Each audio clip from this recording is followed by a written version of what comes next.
All right. I think we are good. So welcome back, everyone. I got it here. Okay, so today's speaker is Dr. Jinhee Lee. She's a Cassie, Arizona Joint Postdoctoral Fellow, third fellow, currently at Cassie in Korea, and she will join here a year from now. Year and a half. Next year, year and a half. So she received a PhD in University of Georgia and worked with INSOXO. And so her area of interest, her research interest is young nearby stars, moving groups, and stellar associations, and also exoplanets, especially exoplanetary host stars and atmosphere. So today we're here about nearby young moving groups, improvement on membership evaluation and age of Beta-Pic moving group. Jinhee, take it away. Hello, thank you for being here today. My name is Jinhee Lee, and I'm truly appreciate the Steward Observatory for giving me this opportunity to share my research here. And I especially thank Dr. Sarah Kim for our whole effort of organizing this event. In this talk, I will introduce about nearby young moving groups, and I will introduce some issues regarding the membership and age in the moving group studies. Then I will introduce my ongoing project about the exoplanet. Right? Let's imagine that you are stargazing at one night, and then this is a part of the sky, and then you can recognize many stellar constellations around already with the line. And then how many stars can you find here? At center, yeah, at center. There's a blue star Rigel, which has the spectral type of B8. And then there is a Pleiades open cluster on the right side, has many young stars with the ages of younger than 100 million years. And then here, there is a Orion Nebula. And this Orion Nebula can be easily found from the Orion constellation. And then you can see this nebula using small telescope, I think. And then there is a Taurus dark molecular cloud here. And this Taurus molecular cloud and Orion complex are very huge size.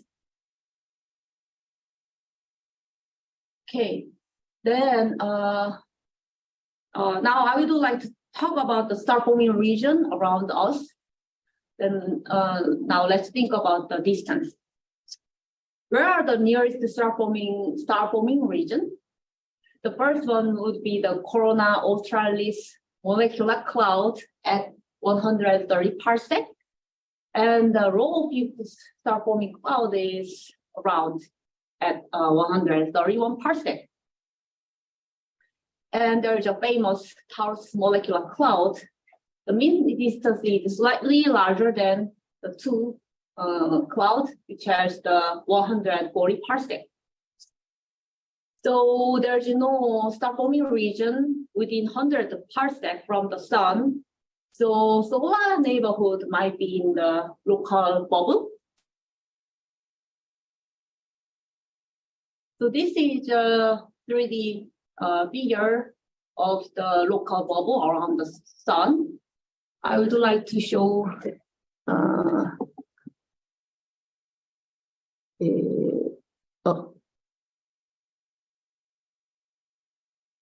one. I'm not sure if I can share screen. Yeah, this is from a recent study of the other group, and it showed the 3D figure around the local bubble.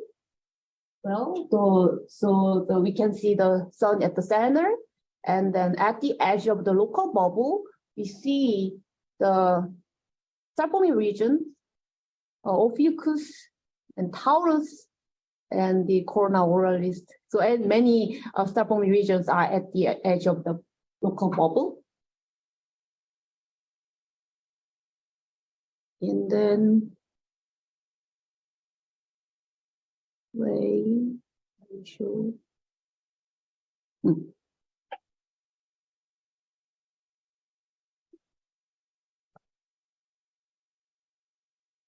Until about 30 years ago, people thought that the solar neighborhood might be filled by the very old stars with ages of billions years old.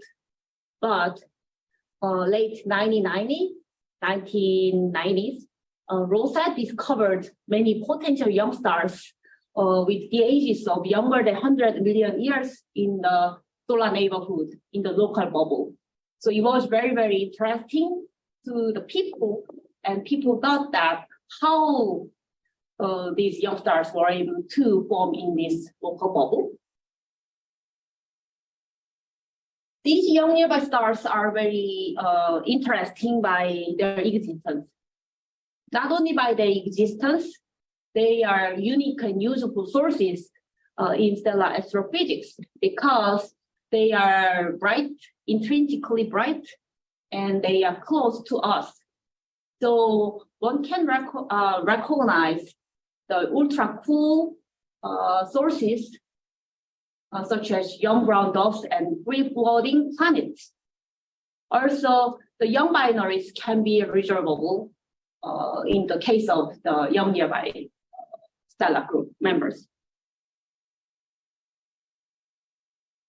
In 1997, it was discovered that some nearby T-Tauri stars are co-moving.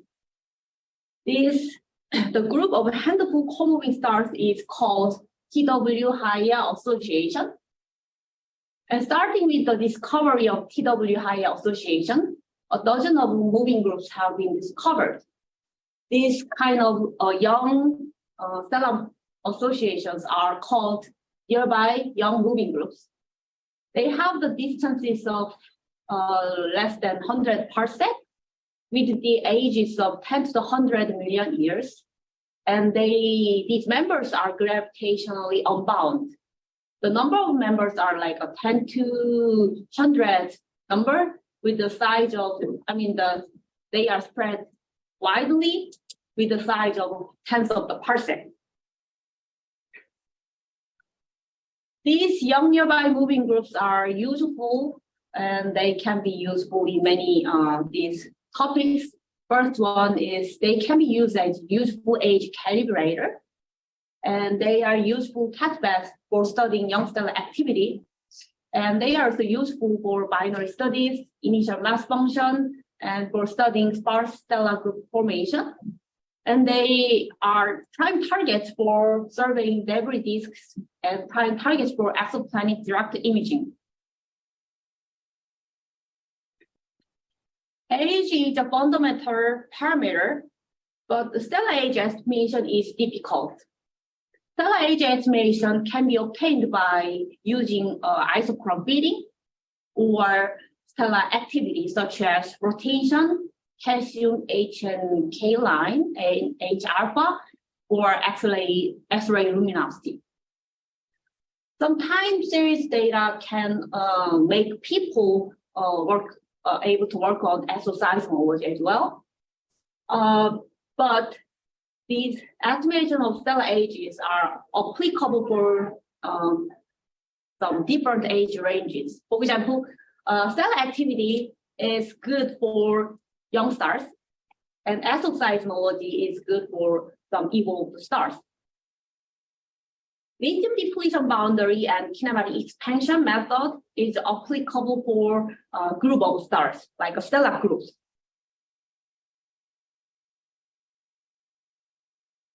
Usually, the stellar age estimation is especially difficult for the isolated field stars, but for stellar groups, we can obtain the stellar age estimation more precisely.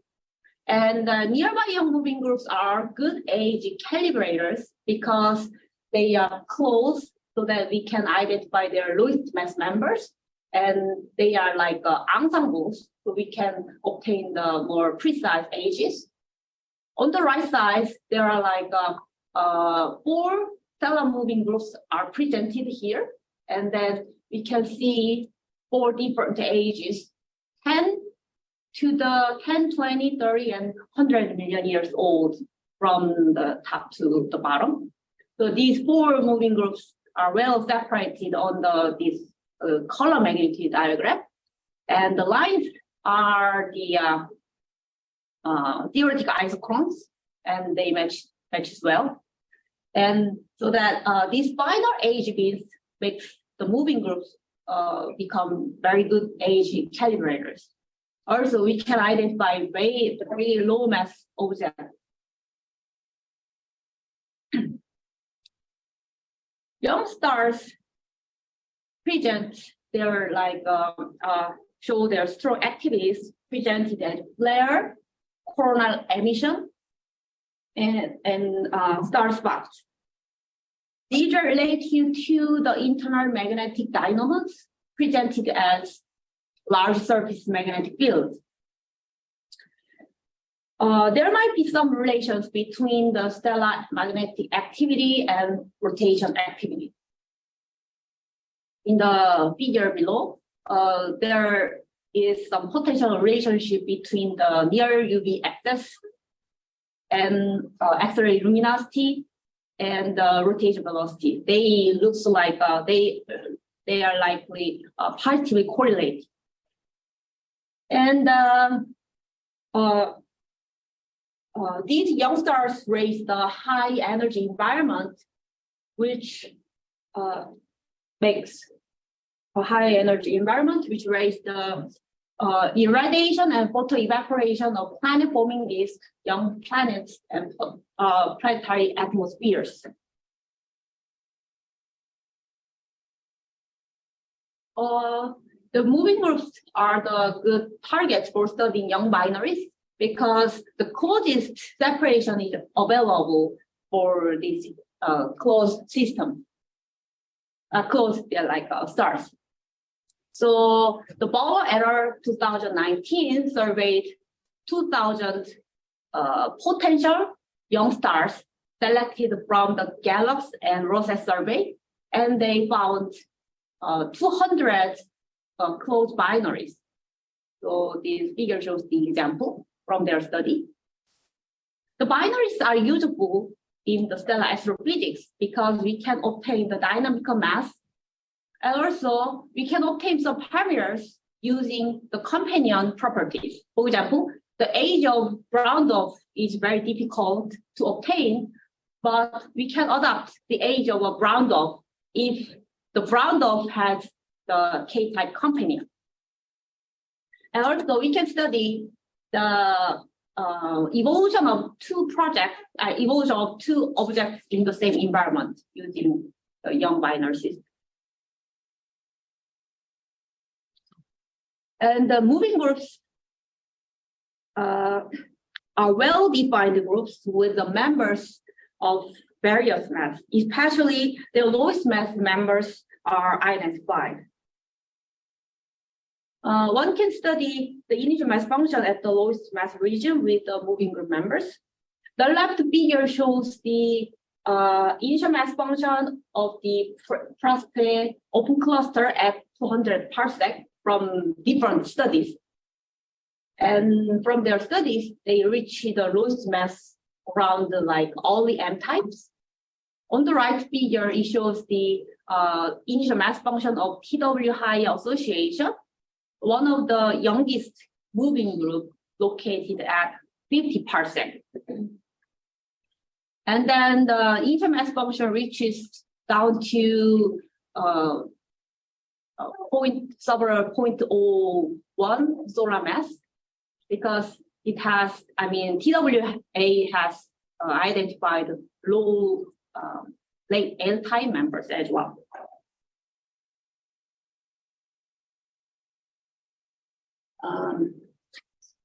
Most field stars might be formed in sparse groups. The fraction of stars in the gravitationally bound groups of the Milky Way is small. So we believe that the build star, by studying moving groups, we can study the original build stars. The sparse groups are dissipated within like 200 million years by covered, revealed by the recent study. So sparse groups older than 200 million years might not be, we cannot track this kind of groups. But the moving groups have very young age, younger than 200 million years. So we can study the sparse stellar group formation and evolution from these moving groups, so that we can study the origin of build stars. Protoplanetary disk lifetime is shorter than 10 million years. After the 10 million years, the most of gas are like blown out, and then there are remaining pebbles and debris. And those pebbles and debris will be the material of building block of the exoplanets. These debris disks have the ages of 10 to the several 100 million years, which corresponds to the age of moving groups. So moving groups are best targets for the debris disk survey. And then the below figure presents the image of debris disk from Jinhee ES survey. Also, the members of moving groups are the best targets for GRT imaging of exoplanets. There are several large surveys using adaptive optics to obtain high contrast imaging of exoplanets. So these are GPI at Gemini, Sphere at BLT, SCEXO at Sparrow. And for example, the GPI ES survey spent 890 hours for observing 600 stars. They surveyed for about 5 years, and they targeted the planets at 10 to the 100 AU. The figure on the right side shows the famous system HR8799. The 3 planets are present in this figure. And then HR8799 is believed to be similar to our solar system, but around massive 8-type stars. And then the other planet is presented here, which is 51 LED, discovered 2015.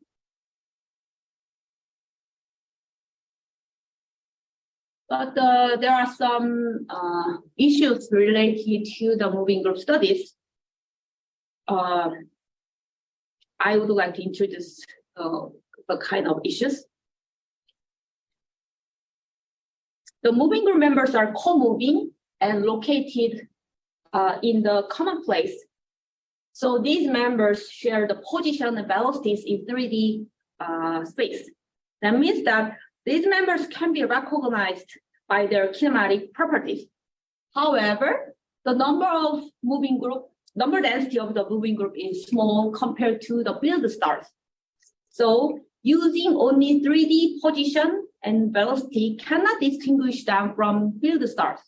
So signs of use is very important to identify the moving group members. However, there are some heterogeneous quality of membership. For example, some stars were claimed as members, confirmed by several signs of use, but some members are claimed as members just based on the kinematic information. So we cannot treat them as the same level. So the linear assessment criteria may contain a large fraction of contaminations. This may cause a cyclic problem.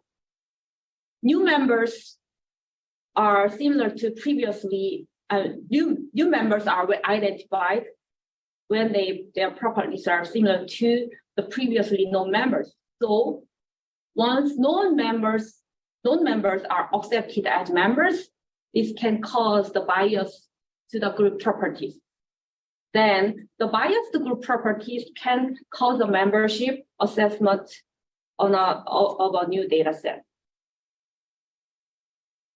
I would like to show the complicated distribution of moving group members in the special XYZ space. So initially, the moving group members are relatively well distinguished here, but as more members are discovered, identified, the situation looks much more complicated, and now about like 10 moving groups are identified in 100%. The moving group membership can be obtained based on the method of the models of the moving groups. These moving group models are established with the previously identified members. So depending on the input data set, necessarily the group properties, model properties should be different. So that is the example showing the example of the different models based on different set of data set. So we developed a tool for membership probability calculation based on Bayesian framework. This is called Bayesian analysis of moving groups, BAMG. This calculates the members' probability using models of moving groups. We also considered a uniform distribution of members and build some model later. I will show soon. When generating a model of a moving group, one can select good members from the entire set of data. This one-step process is simpler, but one should be carefully take the good behaving members. Judging and selecting good behaving members can be a kind of subjective issue. So we generated the moving group models based on the iterative process. So the data set split into initial members and the additionally claimed members. So we generated a prototype model from the initial members, and then we add good behaving member one by one and revise the model until we obtain a well-converged model. So this is show the flow chart of our model development procedure. Step one, we made a prototype model after rejecting outliers, and step two, we select good members one by one by using two different methods, and at step finally we find the final model until the model property converges. So that's that. We obtain the final model. We also considered a shape of member distribution. The other approach considered the moving group members are distributed in Gaussian, which makes but it looks like there's no such concentration at the center. So we consider uniform distribution of the members in this group. Also, we tried update the build star model using we assume the build stars are distributed uniformly in XYZ positional space, and we assume in velocity space they're like few small group of build stars. So using this BAMG tool, we calculated the kinematic members probability of moving groups for Gaia DR3 data set within 150 parsec. Mainly, we identified low mass members. So on the upper right side, that shows the distribution of newly identified moving group candidate members. And on the left side, it presents the ultra cool of candidate members selected from the previously known round of members. So the one on the upper right, the open circles are the with RB data, the other ones don't have RB data? Yes, yes. Yeah. And then on the lower left side, it shows the distribution of our newly identified members. Mostly are mid M type. And on the right side, it shows our survey limit. We think the stars younger than 100 million years were mostly identified by mass of smaller than 0.04 solar mass within 100 parsec. Now we are updating this BAMG tool with Gaia DR3 kinematic data. Now let's think about the age of a moving group. Beta-Pic moving group is a popular moving group with some members hosting debris disk and exoplanets. The Beta-Pic star itself is well known because by their surrounded debris disk presented on the right side, upper right side, that was discovered in 1984. And Beta-Pic also hosts a planet, Beta-Pictoris B, and recently the second planet, Beta-Pictoris C, was discovered. So the left figure presents an artistic, beautiful artistic impression of around the Beta-Pic star system. And then on the right side, that is amphitryon LEB. That the planet B has the mass of the two Jupiter mass, which is the smallest mass from the direct imaging as of 2015.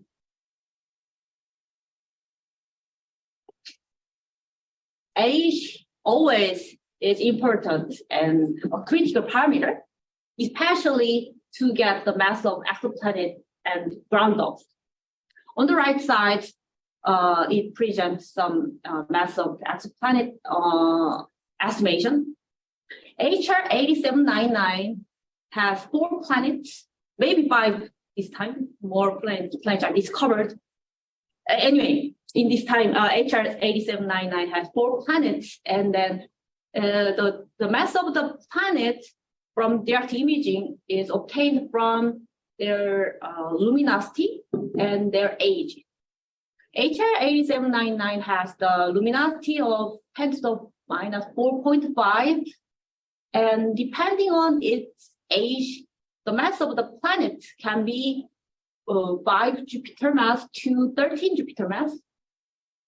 And the other planet, number 4 in the figure, is Beta-Pic B, which has the age of 12 million years. Then the planet B, Beta-Pic B has a mass of 10 Jupiter mass, but it can be lower or higher depending on the ages. So some study shows that a brown dwarf PG Helby, the mass is known as 36 Jupiter mass, but if the Beta-Pic moving group is it is old moving group, the mass can be increased by 30%. So like this, the age can be very important for getting obtaining the exoplanet or brown dwarf mass. But the known age of the Beta-Pic moving group is 12 to 25 million years. Now let's see how these ages were obtained. The first one is using isochrone fitting. The Beta-Pic moving group discovery paper also reports the age of Beta-Pic moving group as 12 million years using isochrone fitting. And the more recent studies claimed older ages, 22 or 25 million years, using more members or more updated theoretical isochrone. But it looks like these studies may contain some kind of contamination, as can be seen in the large scatter in the figure. You mean the lower under the dashed line? Yeah. So, yes. And there is some second approach at the age of Beta-Pic moving group is the lithium depletion boundary. As stars get evolved, their primordial materials are burned. Lithium is destroyed to helium at relatively low temperature at 2.5 billion Kelvin, which is lower than hydrogen burning temperature. Round-offs never reach that temperature, so round-offs will have their primordial lithium. But for hotter stars, they reach the higher temperature inside. So as they get older, they consume the lithium. So stars, especially the stars with fully convective interior, they continuously provide surface lithium to the interior so that it once starts burn, the lithium burns out very quickly. So lithium abundance can be a useful stellar age indicator. This lithium depletion boundary is working in a age range of 20 to 200 million years. These three models shows about lithium depletion boundary. I mean, lithium abundance as a function of effective temperature. So the three models commonly show the stellar ages from 10 million years to 100 million years. And then, for example, in this age, they have a lot of lithium in very young ages. But at 30 million years, 10 million years, some stars already lost their lithium. And for older stars, 30 million years, more stars lost lithium. 100 million years, a lot of stars lost their lithium. The three models are slightly different in detail, but commonly, as stars get older, the more stars lose their lithium. So that's useful to get the age of a stellar fluid. The point is, we are finding the faintest stars that are lithium depleted. That is very sensitive to the members. So in this study, they obtained the lithium depletion age of a Beta-Pic moving group. And then it shows that the blue dots are stars without lithium detected, and the red ones are stars with the lithium detected. So at very low mass regime, like a round-off regime, they have lithium because their temperature is not high enough. But the higher temperature, they lost a lot of lithium. So that the faintest star, between faintest star that lost lithium and the brightest star that still have lithium, that gives some like a lithium depletion boundary ages. So compared to model 15, 20, 25, 30 million, they concluded that Beta-Pic moving group has the age of 20 million years. But that is sensitive to the list of members. So if these are not members of the moving group, Beta-Pic moving group, then we cannot trust the age of lithium depletion boundary for this time. And I quickly checked the membership of these some stars, and it looks like some of them are not actually the members of the moving group. They used Beta-Pic moving group. So I think we need to reevaluate the membership by measuring the red velocity and for membership confirmation. And then also I think we need to remeasure the lithium equivalent with at 6708 angstrom. So that's one thing. The parapictus moving group members are likely formed in a gravitationally unbound status. And they are, these unbound, gravitationally unbound stellar associations may have compact size at past. So this means that the group volume will be smallest at their birth time, and then they like expand as they get ages. So this study, we are thinking get the traceback age of Beta-Pic moving group. There are like several studies already tried. The first is one using the initial members. They obtained the traceback age as 12 million years. They use the data in XY, the two-dimensional space. But the other studies show that they obtain the age of around 20 million years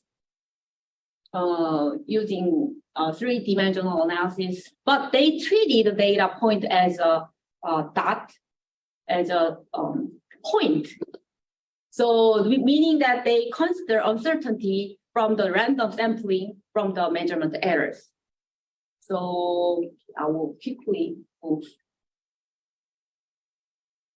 So the first, we tried two different approaches. First one is getting some like obtaining the volume of the existence cloud. So like the position, we got a portion of the star at past considering the velocity of the star. And then what I want to say is the current position of the star can be like, might be bigger at past, because if we consider the uncertainty, full consideration of uncertainty. So we call this as the existence cloud for individual star. And then we stack this existence cloud for all the stars for the moving group, so that we obtained this kind of stacked cloud on the left side. Then we obtained the fitting, make us some smoothing bit, and then we calculated the volume. This is so that we obtain the calculated volume using convex Hall. It provides us the minimum volume at around 13 to 60 million years. So that is one result. That's bigger. So the second one is the number of the crossing. That means that if we imagine the trajectory of the moving group members at past, if it goes too much past their birth time, their trajectory may cross each other. So that's the idea, so that we count the maximum crossing number time. So that's what I want to say. So in this result, we show that the Beta-Pic moving group members crosses maximally at 50 million years ago. That's what I want to say. Sorry. Oh, it's we have like 5 minutes, right? No, that's okay. It's 12:40. So you have 12:40. Okay, we can go to, but you want to leave about 10 minutes. You 10 minutes. Okay, then I hurried too much. Okay. All right. So far, we reviewed my research about nearby young moving groups.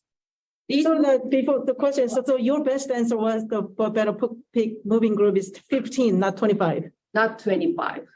All right. That's what I'm thinking. I don't know if Mama Jack is here. Okay. Well, yeah, let's hear. No, I'm just joking. So there's some questions I would like to ask later, but okay. Yeah. So far, we reviewed my research project about nearby young moving groups. And these moving groups are closely related to exoplanets. At CASI, I started the project about exoplanets. And now I would like to introduce that project. The first one is a survey of exoplanets in the subjovian desert with iGrids. The demographics of the exoplanet reveals that there are empty regions in the close in the orbit. So on the right side, there are like with the planet with very short orbital period, planet has the mass either very large or very small. So there are like a rare planet with intermediate mass. So in this triangle region is called the subjovian desert or hot Neptunian desert. While it is called subjovian desert, there are like some planets here. So in this project, we are planning to obtain high resolution near-Earth transmission spectra of such planets, so that we aim to characterize the atmosphere of these planets and investigate their origin. CASI has compensatory time for iGrids at Gemini South, and the remaining compensatory time is about 50 to 70 hours for next 2 semesters. So we are planning to spend most of the remaining time for these observing these planets. So we expect to observe 10 to the 15 planets at maximum. From the transmission spectra, we expect to detect molecules such as CO, H2O, and obtain the abundance of them. So that using the abundance, we will study the origin of the planets. And by studying the host stars, we may understand the environment of the planets, and we can obtain the comprehensive understanding around the environment. Dr. Megan Mansfield is invited to this project, and I already. Yeah, I'll read it for you. So Jim Green is asking, can you make an estimate of resulting rogue planets that will be released from the development of the star cluster? The rogue planet that will be, released from the star cluster. Can you have some estimate? Oh. Well, you can get back to that later if you want. Yeah, You want to take a look at the? Yeah, I can open it for you here. Let me see. There are 2 mouse. Oops. Yeah, here we go. I think it's a bit difficult to see. Let me read it again. Can you make an estimate of resulting rogue planets that will be released from the development of the star cluster? So from the star cluster, there will be some rogue planets released. Can you make some estimate? Oh, yeah. Thank you for this question. I have to think a little bit. Yeah. Oh, sorry. Yeah, It's okay. yeah. But thank you for this question. I have to think a little bit more. Yeah, then I would like to discuss later. Yeah. Dr. Megan Mansfield is invited for this project. And I already got some help actually from her. And then I hope to discuss a little bit this week for this project. And the second one is a planned project. It is not started yet, but it is planned. One of the major projects for the extremely large telescopes, such as GMT, TMT, ELT, will be direct imaging of exoplanets. So due to the proximity and nearby moving group and stellar associations will be the best.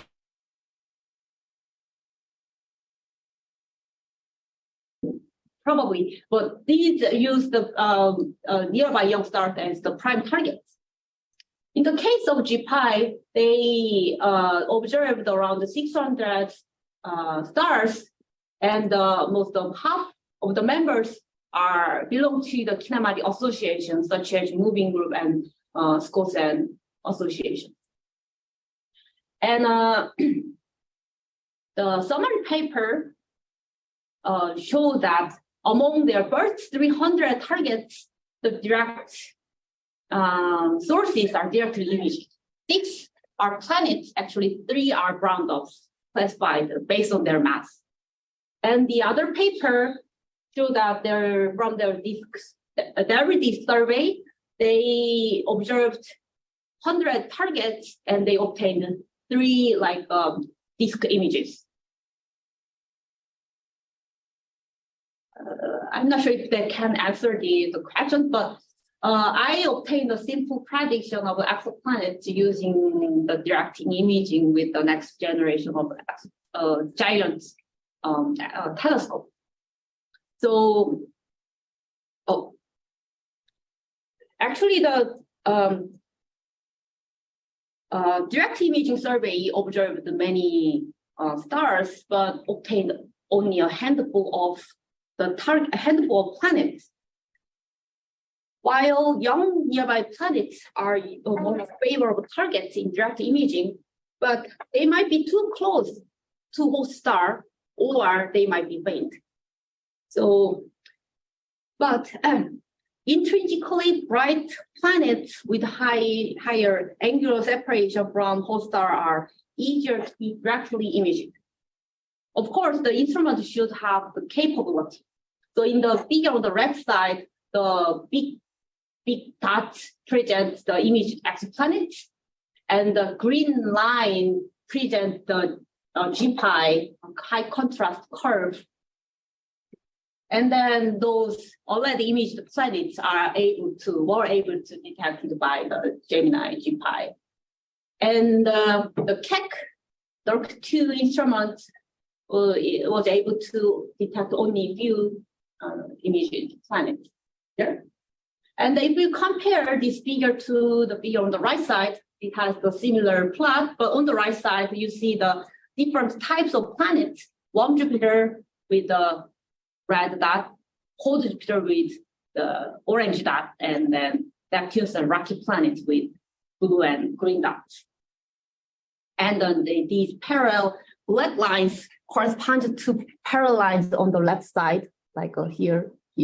So that these gray dots are like 3 targets from the GPI.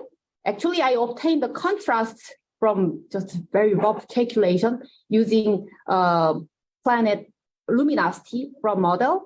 And then I assume the planet separation at 10 to 100 AU. So I randomly select the separation. Anyway, those GPI targets are, of course, warm Jupiters, and only part, they are not all observable with, probably detectable with Gemini. GPI, I think. And then, but the next few, instrument like with ELT and TMT, I didn't find some contrast curve for GMT. Anyway, they are able to most of warm Jupiters here and some of the cold Jupiters. That's what can be expected. But anyway, still the young nearby moving group members can be the prime targets again for the next instrument. So we are planning to prepare a good target list for direct imaging of exoplanets for preparation of GMT era. So I would love to talk about this planned project with people who are working with high contrast imaging projects at the University of Arizona. This is my summary slide, and thank you for your attention.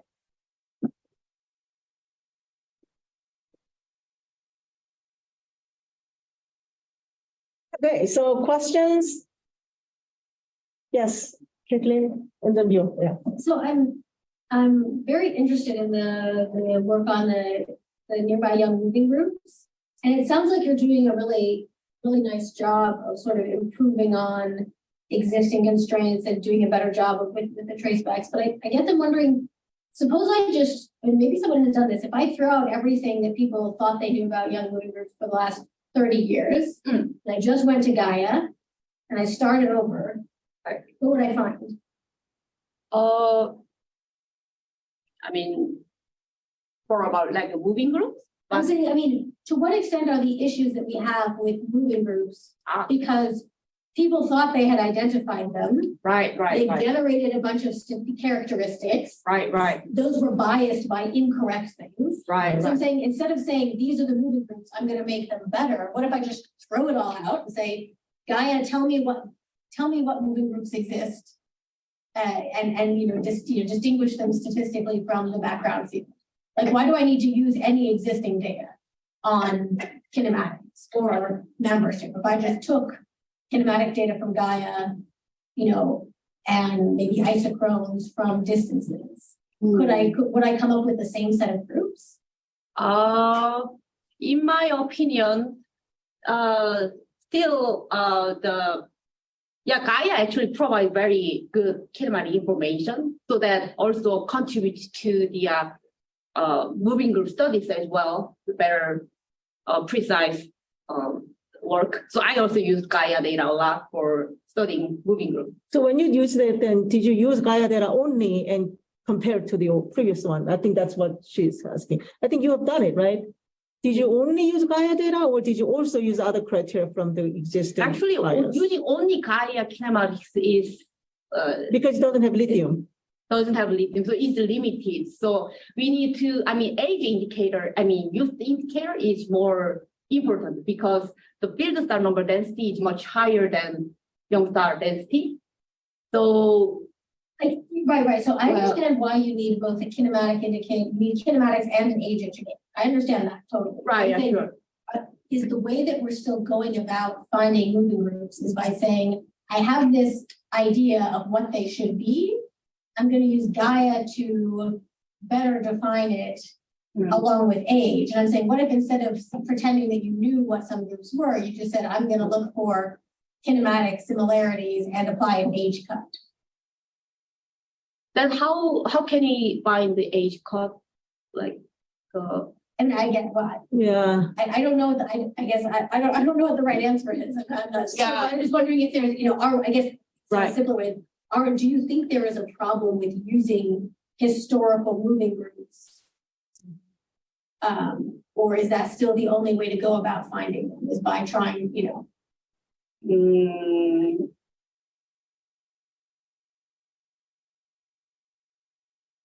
We can talk afterwards too. Yeah. So what what Jinhee's slide shows basically is you don't try to use their criteria, but you do need their lithium or chromospheric activity kind of information only. That you don't need their kinematics or other definition, right? You only need their age indicators. Yeah, and for age assessment, we can use multiple criteria. Actually, theoretical ice-chrone is working good for some spectral range. That is not perfect for all type of stars. So we need to combine like X-ray and lithium and many stuff together to identify the young stars actually. We should discuss soon. Okay. Yeah. Bill, did you have a question? Oh, no. Okay. Also, there are a bunch of recent kind of projects that are kind of mapping young stars with Gaia that have, I don't know exactly how well they've done, but are recovering the traditionally known young groups. Okay. So yes. So the answer is if you start from scratch, you get approximations of what we already have. So it's not okay. Yeah. So when you identify that there's some area that you cannot answer, that is a really good age indicator. That's when the other indicators come in. Good. Any other question from the audience from Zoom? So maybe you could comment on then Jim Green's question. Jim, you can speak up. You can turn on your audio. Yeah, thank you very much. Yeah, it was just a very simple, as shown, the stars will interact gravitationally, moving very close to one another. They will be exchanging comments and a variety of things as we've known about our own solar system. And that also provides an opportunity to rip exoplanets out of a solar system. And so if there's any modeling that's done in that area, that would be of interest, particularly in the development of young clusters like this. Thank you. Have you considered that in your model, ejection of those young low mass ones? No? That's really good.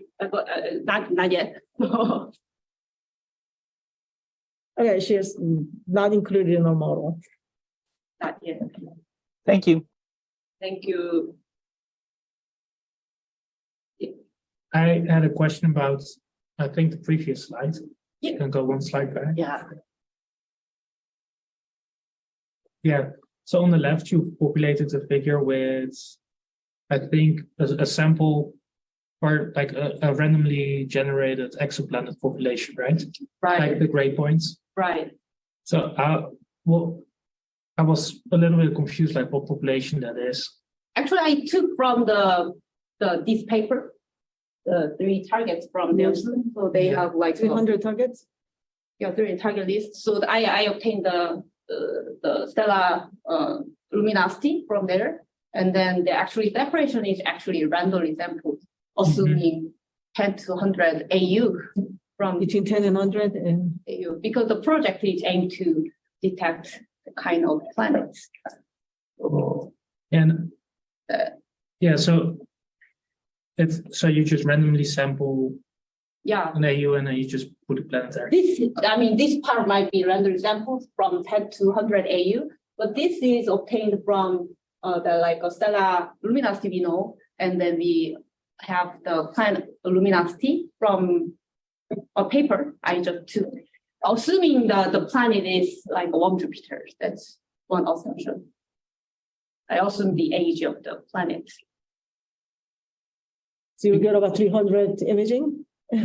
Well, yeah, I mean, but I think there's a bit of a power law, right? When you go to larger separations. Mhm. I think from what we've seen from like from the direct imaging surveys, we actually see that planets are really not like above like maybe 10 AU. There's like very few of them. Right. Because if we have this distribution, then we would actually see like 30 or 50 more planets Right. that we don't see. Right. That's why what I thought, how we didn't obtain this like images, but maybe they are like actually fainter or maybe larger. There's a couple papers that indicate that there's a turnover around 1 AU or 2 AU. So the number of planets quickly drops off I when you see. go to large separations. Ah, I think that was done like at LPL. Like there's or she's not a graduate student anymore, Rachel Fernando. Yeah. She just did her. Yeah, event. Rachel. I mean, there's also some papers that came out of the LBT group. So Jordan Stone led a few years ago showing that if you go to a larger radii, the data is still inconclusive as to whether or not it's just that they're lower contrast or not abundant, right? So that the extrapolations that say that the abundances at large separations are very small made some not obviously correct assumptions. So it's still outside. I think the numbers are uncertain. It's just clear the contrast happens. Mhm. Yeah, I think thank you. I don't know much about it. So. yeah, you could have a meeting with Sebastian and Megan. Yeah. Yeah, I had a question about, so when you were saying you were extrapolating the positions of the moving groups back in time and finding when like the area was small. Yeah. I was curious whether, so you were also doing like the errors extrapolating those. Right.